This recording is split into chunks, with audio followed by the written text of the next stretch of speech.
Hello बच्चों, good morning. So now we are continuing with the Heron's formula, the last class today. We will be discussing the doubts. ये assignment के questions हैं जो अभी हमने आपको दिए थे, जिनके पास नहीं भी है, nothing to worry about, just see the questions. This is question number 5. A rhombus shaped sheet with perimeter. Rhombus है,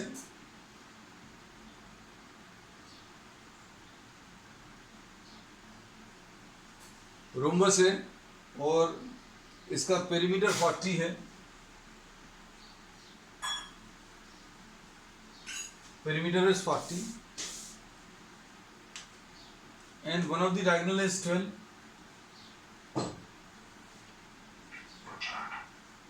Diagonal is 12.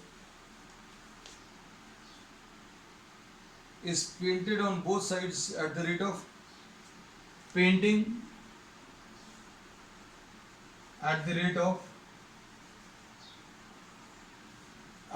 of how much? Rupees 6 per centimeter square.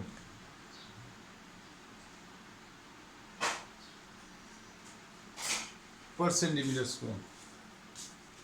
इसका कॉस्ट निकालना है. अब इसका कॉस्ट निकालने के लिए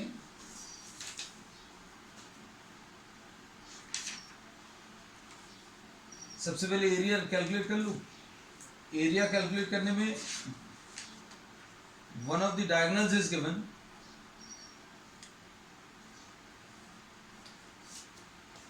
perimeter.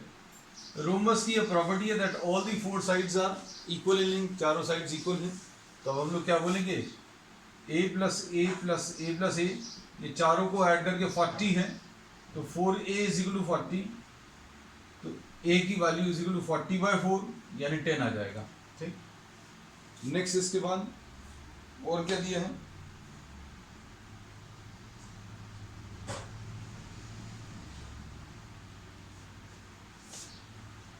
The diagonal is given.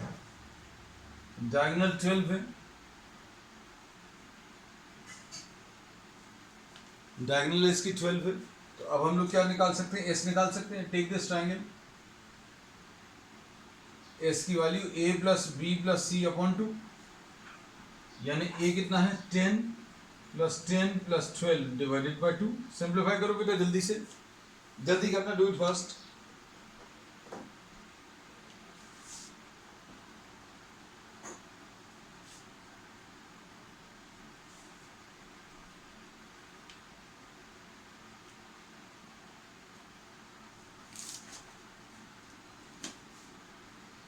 कितना आ रहा है इसकी value? 16. Okay Akshata. Okay. Tejas 16. Anushka very good. Kavya. चलो, एस की वैल्यू इज 16. फिर area of the triangle. Okay. नीली. S into S minus A into S minus B into S minus C. ले लो इसको जल्दी से. 16 into 16 minus 10.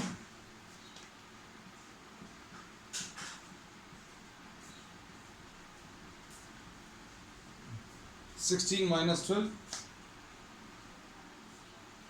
सिंप्लीफाई करो.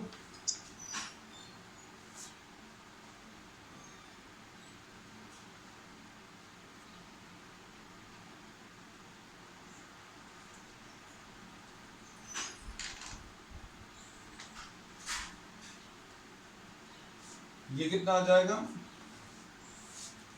We try to simplify this. Area of triangle will be 16 into 6 into 6 into 4 ऐसा कुछ आएगा.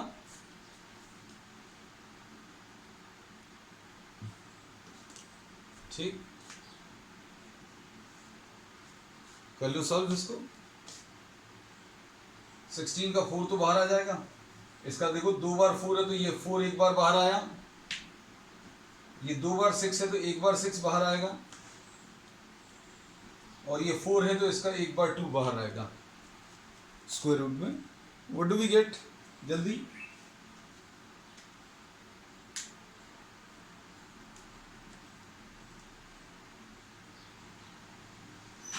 बेटा ये 24√4 बोला है, बिल्कुल सही है, लेकिन अभी √4 बता सकते हैं ना बेटा? 48 आ गया। अब इसके बाद क्या करना है? अब एरिया ऑफ द रोम्बस कैसे निकलेगा? ओके मान्या, ठीक है। Area of the rhombus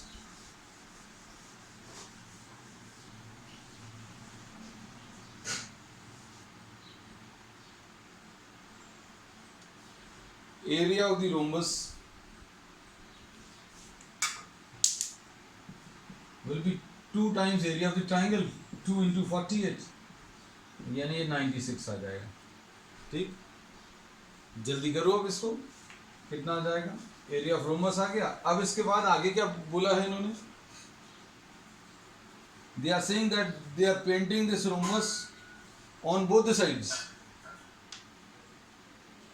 rhombus जैसी एक शीट है, जैसे मान लीजिए आपने पेपर का एक रोम्बस काटा या कोई मेटालिक शीट इस टाइप की कट करी और दोनों साइड पेंट अप्लाई किया, तो आपने जो एरिया निकाला that is calculated on the one side. अगर आप इस बोर्ड को देखो, बोर्ड का एरिया मान लीजिए 96, और अभी हमने बोला suppose this board is to be painted on both sides, तो एक तरफ का एरिया तो आपने निकाल लिया, दोनों तरफ का अगर लेना है तो 2 टाइम्स आ जाएगा।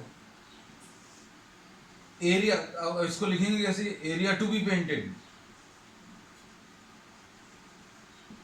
विल बी 2 into 96, ऐसा कुछ आएगा, यानी कितना आएगा? 2 into 90 180। ओह कनिष्का, ये तो बहुत आगे पहुंच गई बेटा, 576 बोल रही है। 576 कैसे आएगा बेटा? हमने तो सुनना बेटा, हमने सुनो उन्नति बेटा, एक मिनट आइए।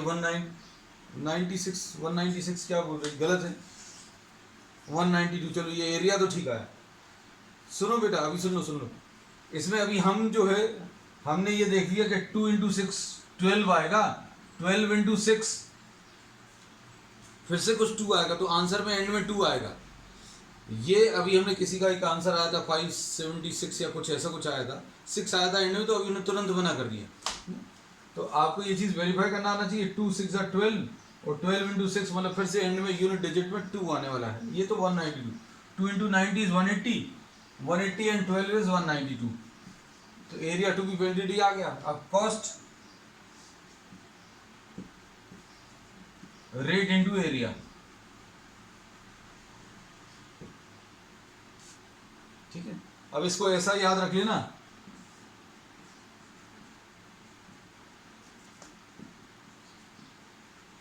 Area into rate. कॉस्ट जब भी आप निकालते तो कार की कॉस्ट की बात करते हैं। Cost is equal to area into rate, cost of the car area into rate है ना। तो एरिया भी हम लोग मालूम है 192 है बेटा, बोलो 192 into 6। कहाँ गए सब लोग जल्दी? 1152 बेटा। अच्छा चलो, 192 आया था area,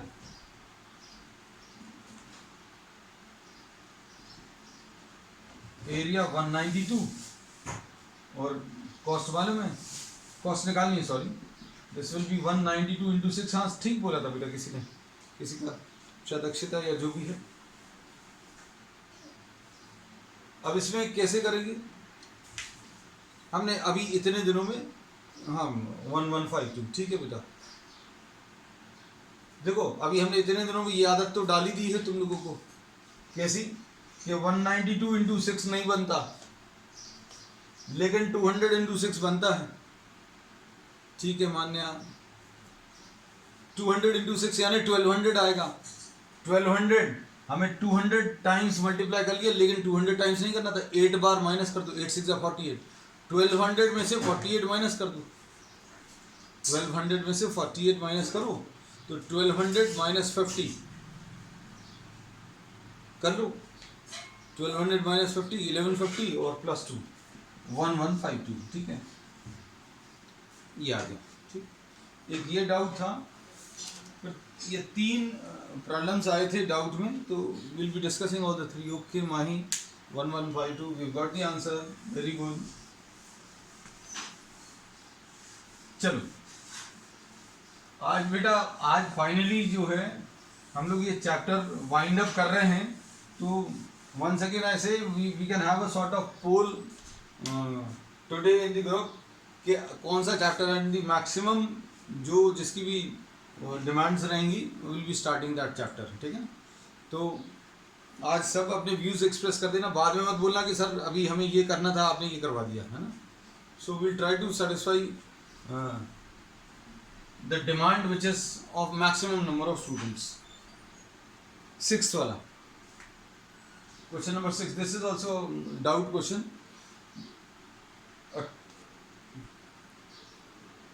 A triangle and a parallelogram have the same base and the same area. Triangle and parallelogram have the same base and same area.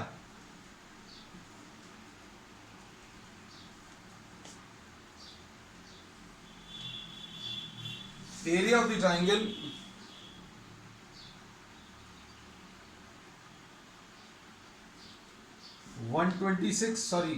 area of the triangle is such that the sides are 126, 120 and 130.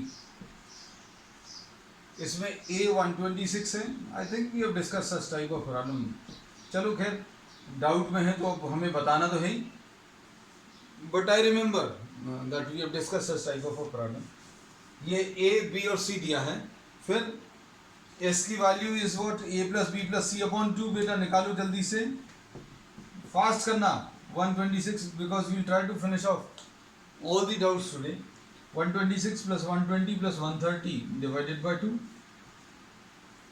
S निकाल लो। और इसमें इन्होंने ये बोला है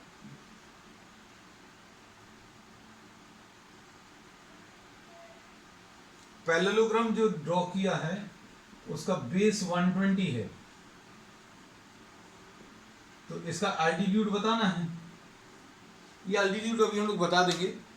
दोनों के areas equate करने हैं, मतलब एरिया ऑफ ट्राइंगल ये दिया हुआ है प्रॉब्लम में, area of triangle is equal to area of parallelogram. Parallel ये लिख दिया और पैरेललोग्राम ये लिख दिया। 188 काव्या सेम। चलो देखो वेरीफाई करो बेटा 188 आ रहा है कि नहीं।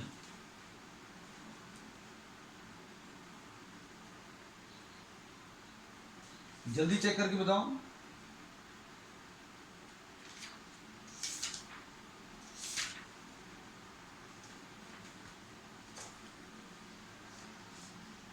ये 126 63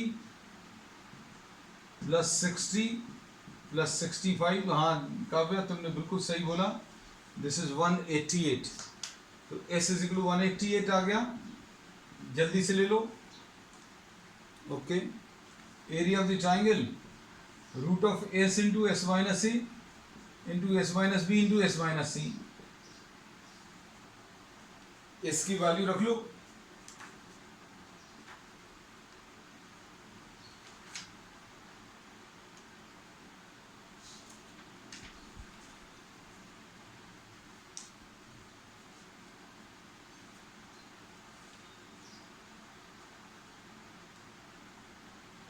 ये कितना आ जाएगा 188 इंटू 188 माइनस A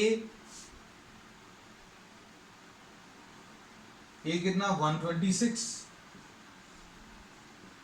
188 माइनस 120 और 188 माइनस 130।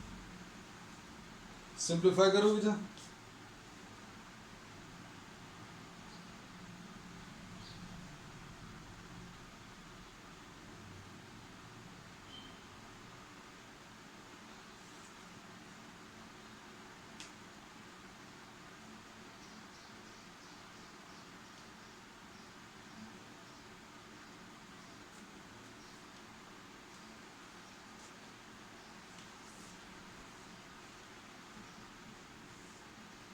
188 इंटू कितना आ रहा है बेटा ये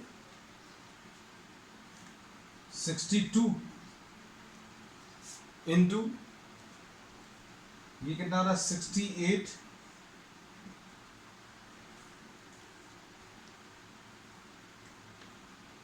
अच्छा अरे बाप रे इतने बड़े नंबर्स आ रहे हैं चलो देखते हैं बेटा इंटू 188 माइनस 130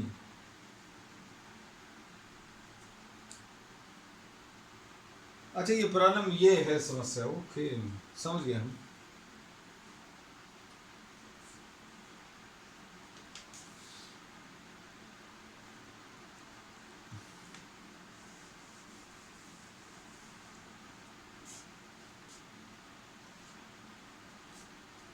अब एरिया ऑफ द ट्राइंगल आपको मालूम है फिर area of the parallelogram base into altitude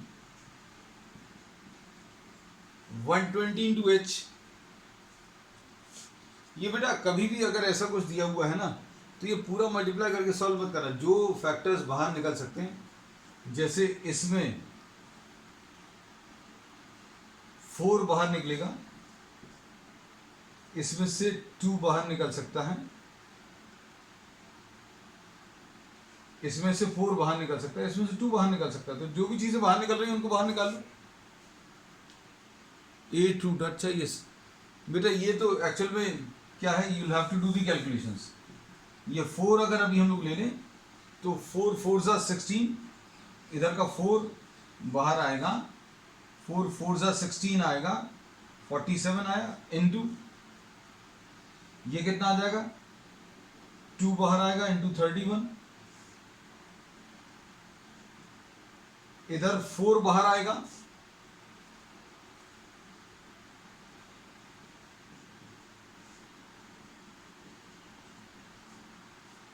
ऐसा कुछ मिलेगा ठीक है तो अब हम लोग इसमें क्या लिख सकते हैं ये 4 है ये बाहर आ गया और इसके बाद ये भी 4 है अच्छा इसमें से एक 4 बाहर आ गया एक 4 बाहर आ गया और ये एक 2 बाहर आ गया तो अंदर क्या बचा √47 इंटू 31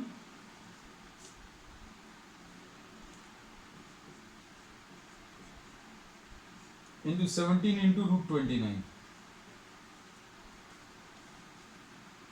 ठीक है अप्रोक्सीमेटली इसका जो आंसर है वो आंसर अभी हम आपको बता दें आंसर इज 56.5 आंसर इसका 56.5 you will not get such type of numbers in the examination in which you are not able to solve है ना तो स्क्वायर रूट निकाल लेना एक रफ आइडिया आपको अगर लेना है जैसे मान लीजिए ये कॉम्पिटिटिव एग्जाम में अगर आता है कॉम्पिटिटिव एग्जाम में अगर है तो देखो आंसर्स के बहुत पास में पहुंचने का तरीका अभी हम बता दे रहे हैं आपको बहुत सारी ट्रिक्स अभी हम इस चीज़ की सिखाते हैं बड़ी क्लासेस में यही सब कुछ कराते हैं देखो जरा इसमें ये एरिया ऑफ ट्राइंगल कितना है ये 8 है हम ये फिर से कॉपी कर ले रहे हैं क्योंकि नीचे इधर जगह नहीं रहेगी हमारे पास लिखने को और इधर 31 इंटू 17 इंटू 29 ऐसा कुछ है देखना ध्यान से अगर आपको एग्जामिनेशन में ऐसा कुछ नंबर आ जाता है और आपको समय नहीं मिल रहा है तो आप ऐसे ही छोड़ सकते हैं या फिर अगर मल्टीपल चॉइस में जैसे मान लीजिए आप NTSC के लिए प्रिपेयर कर रहे हैं या कोई भी और स्कॉलरशिप एग्जामिनेशंस में कुछ ऐसे प्रॉब्लम्स मिलते हैं तो आंसर के बहुत पास में पहुंचने का तरीका देखो समझना बात को ये 8 है 47 किसके बहुत पास में है 47 बहुत पास में किसके है 49 के तो ये अप्रोक्सीमेशंस हैं ये हम बार बार कह रहे हैं mind you this is not the exact answer exact answers are to be calculated by you ये 7 मान सकते हैं ये 31 और 29 का मल्टीप्लिकेशन अगर करें 31 और 29 आप नहीं भी करेंगे तो भी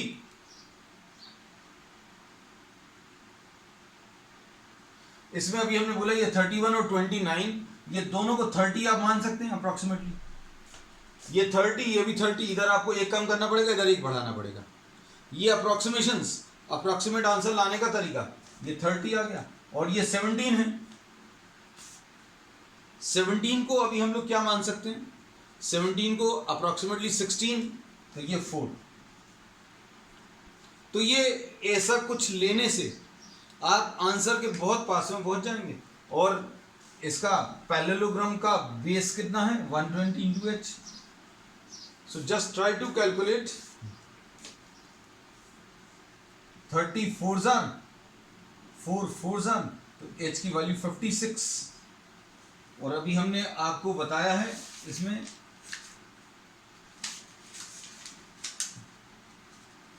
इसका जो एग्जैक्ट आंसर है 56.5।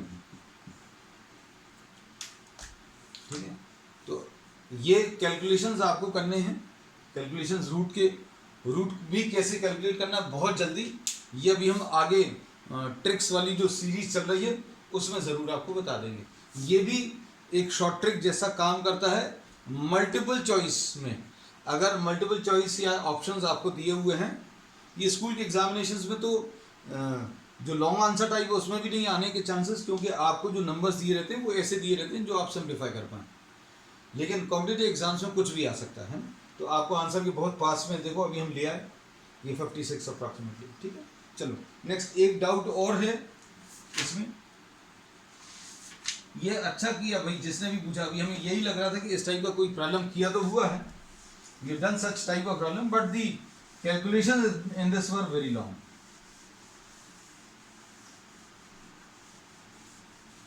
ये जो चीजें अभी हम आपको बताते हैं ये आपको बहुत यूजफुल रहेंगी। ये जो थॉट प्रोसेस अभी हम आपको बताते हैं ये आपको डेवलप करना है, इसी से आपका मैथमेटिकल टेम्परामेंट जो है वो इम्प्रूव होगा। जो चीज़ें अभी देखो, अभी आपने इतना बड़ा आंसर आपको लेकर आना है। अब आप अगर कहीं पर आंसर 56.2 लाना है और 56 तक ले आए तो भी आपको टीचर जो है मार्क्स तो अवॉर्ड करेगा ही, है ना।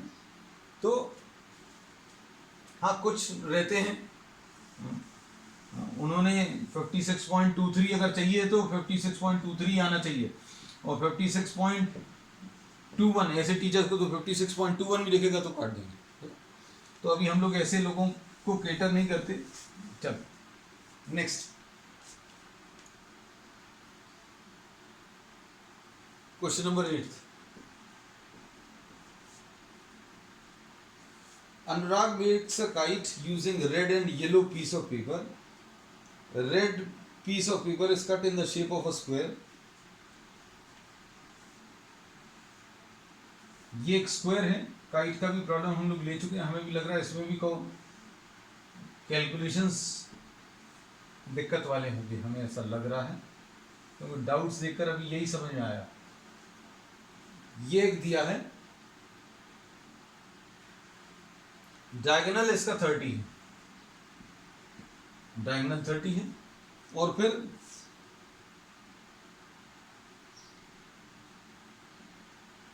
ये रेड पीस है, ये पूरा पीस जो है रेड है।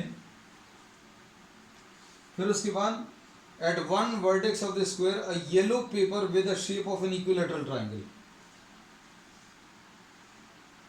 यहां पर एक इक्विलैटरल ट्राइंगल लगा दिया और इसका जो साइड है वो ए है इक्विलैटरल ट्राइंगल का,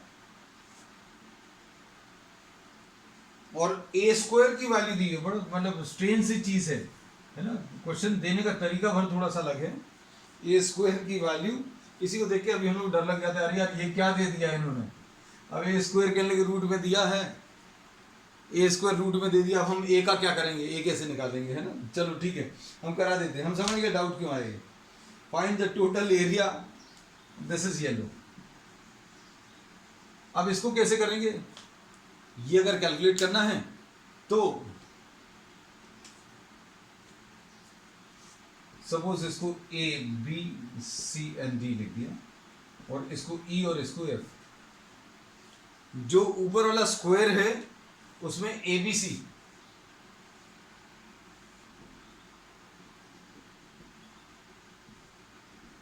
ये 30 है, सपोज ये एल है, ये भी एल है, ये 90 डिग्रीज है,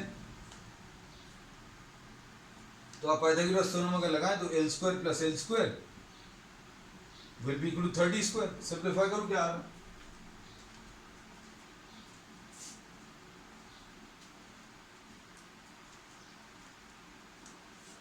तो L 2l square will be equal to 30 square, ऐसा कुछ आएगा। और L square will be equal to 30 square divided by 2, ऐसा कुछ। अब इसके बाद आपको नेक्स्ट क्या पूछा हुआ है, एरिया अगर कैलकुलेट करना है,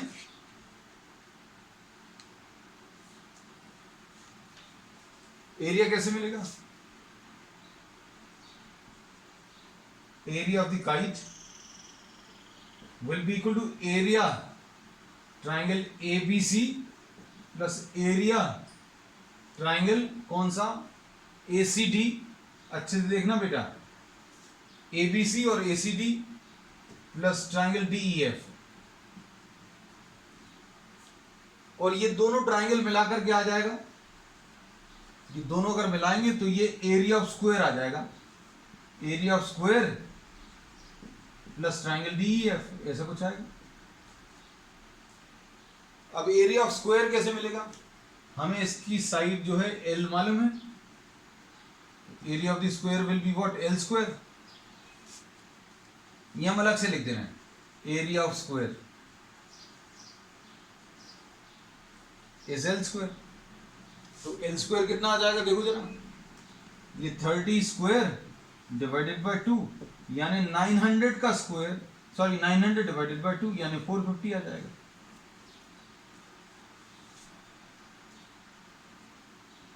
अब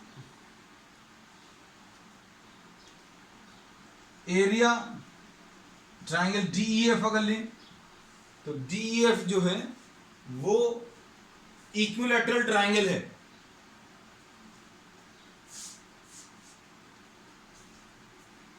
और इक्विलैटरल ट्राइंगल का एरिया कैसे मिलता है बेटा, √3 ए स्क्वायर बाय 4, ऐसा कुछ आता है, √3 इंटू ए स्क्वायर बाय 4। ये ट्राइंगल का एरिया भी हम लोग डिराइव भी कर चुके हैं कई जगह। तो area of the equilateral triangle will be what,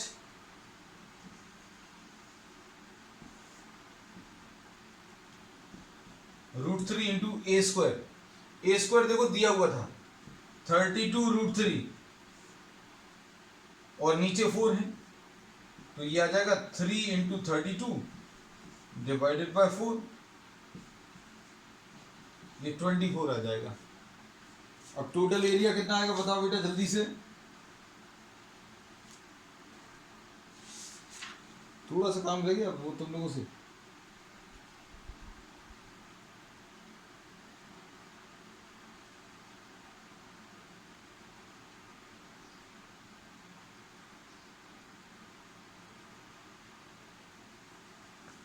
ये कितना आ गया, area will be, area of this kite will B area of the square plus area of square कितना है, ये 450 है और ये 24, ये 474 आ जाएगा।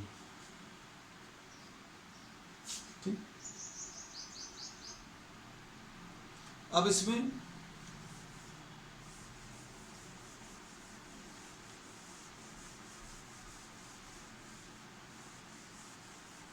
हम बार बार इसमें ये कहते हैं कि don't try to copy anything, क्योंकि कुछ बच्चों को ये शिकायत रहती है कि अरे हम कॉपी भी नहीं कर पाए, तो यू नीड नॉट कॉपी। हम लोग यहाँ पर आपको वो बनाने नहीं आए जो आप स्कूल में बने हुए हैं, है ना। स्कूल में क्या करते हैं, अभी हम लोग टीचर आए उन्होंने बोर्ड पे लिखा और अभी हम लोग ने तुरंत कॉपी कर लिया, है ना। तो आपको सब कुछ सीखना है और ऐसा सीखना है कि अभी हमने रब कर दिया तो भी आपके दिमाग में वो चीज़ रहनी चाहिए करना क्या था। एरिया ऑफ काइट निकालना, तो एरिया ऑफ काइट में अपर पार्ट स्क्वायर का और ट्राइंगल का एरिया दोनों ऐड करने थे, ठीक है। अब उसका देख और क्वेश्चन है आपको दिया है,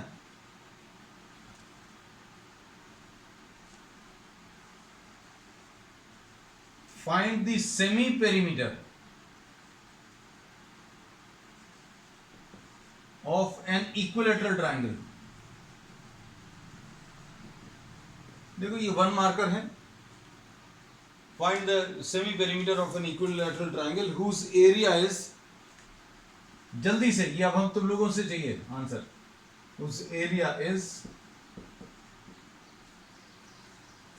4√3।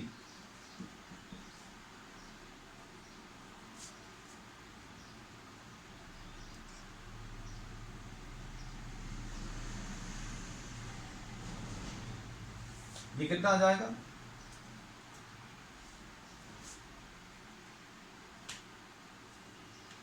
इसमें एरिया 4√3 दिया है, मतलब this will be equal to √3a²/4। इसमें क्या होगा? √3 और √3 कटेगा तो a² की वैल्यू 4 × 4 आ जाएगी। जल्दी करो, आंसर बताओ।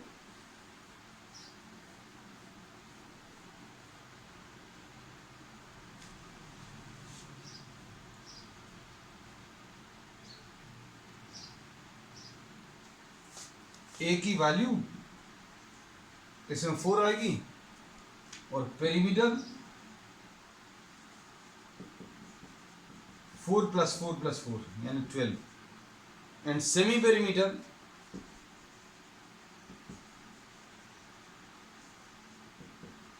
ये 6 आ जाएगा। हाँ बेटा अक्षता 6। ओके माही।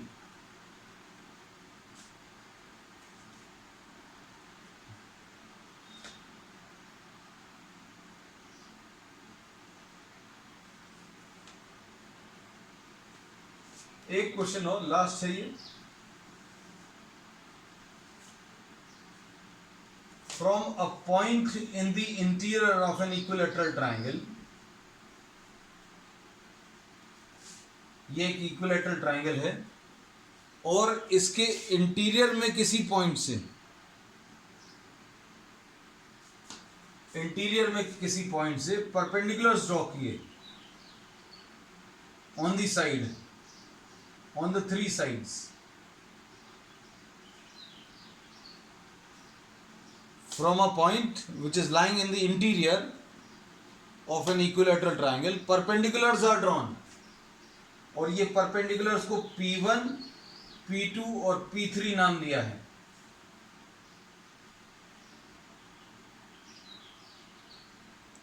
अब ये P1, P2 और P3 की वैल्यूज दी हुई हैं। P1 14 है, P2 की वैल्यू 10 है और P3 की वैल्यू कितनी? 6 है। क्वेश्चन को समझ लो बेटा अच्छे से। क्वेश्चन में ये दिया है,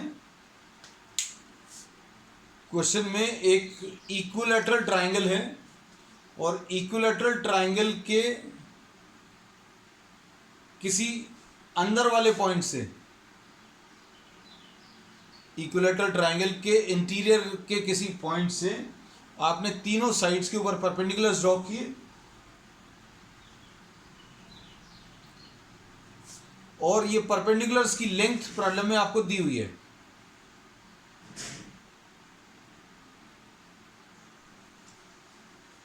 this is a point O which is given in the interior of an equilateral triangle,